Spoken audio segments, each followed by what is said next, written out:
ఏంటి ఆ గ్రామ ప్రజలు దీపావళి పండుగను చేసుకోరా? వినడానికి విచిత్రంగా ఉంది కదా! చాలు చాలులే అమ్మ చెప్పావు గాని అని అంటారు కదా! కానీ నిజంగానే చేసుకోరండి. ఎందుకంటే ఆ గ్రామం ఒక స్త్రీ ద్వారా శపించబడింది. ఇప్పుడున్న దాంట్లోని ఇలాంటి మూఢనమ్మకాలు గూడా నమ్ముతారా ఏంటి? మరీ చెప్తున్నారు అని అనుకుంటారు కదండీ!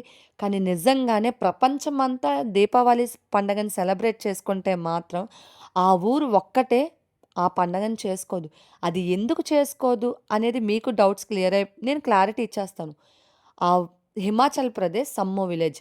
ఆ విలేజ్‌లో ఉన్న ప్రజలు మాత్రం దీపావళి పండుగని ఎన్ని సార్లు, ఎన్ని విధాలుగా చేసుకోవాలనుకున్నా ఆ స్త్రీ మాత్రం జరపనివ్వదు. ఆ స్త్రీ వల్ల ఆ ఊరు శపించబడింది. ఎందు ద్వారా అంటే ఆమె ఒక గర్భిణీ స్త్రీ అనమాట. ఆ రోజు దీపావళి. ఆ దీపావళి పండుగ రోజు తన భర్త కోసం ఎదురు చూస్తూ తను అన్ని విధాలుగా రెడీ అయ్యి, తన భర్తతో పాటు దీపావళి చేసుకుందామని ఆశపడుతూ ఉంది. అలాంటి సమయంలో కొంతమంది సైనికులు తన భర్త మృతదేహాన్ని తీసుకొనొచ్చి ఆమె చేతులకిస్తారనమాట.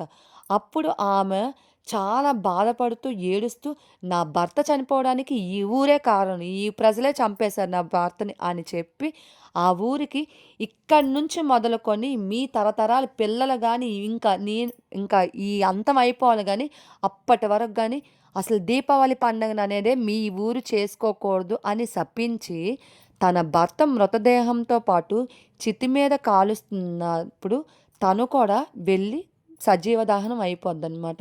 అప్పటినుంచి మొదలుకొని ఇప్పటి వరకు ఆ గ్రామ ప్రజలు ఎన్ని విధాలుగా ట్రై చేసినా అస్సల ఆ పండగననేది జరుపుకోరనమాట. ఇవన్నీ మూఢనమ్మకాలే అనిపిస్తున్నాయి. వినడానికి చాలా విచిత్రంగా ఉంది. మనం ఉంటున్న జనరేషన్ ఏంటి? అసలిప్పుడు ఎంత స్పీడ్‌గా ఉంది.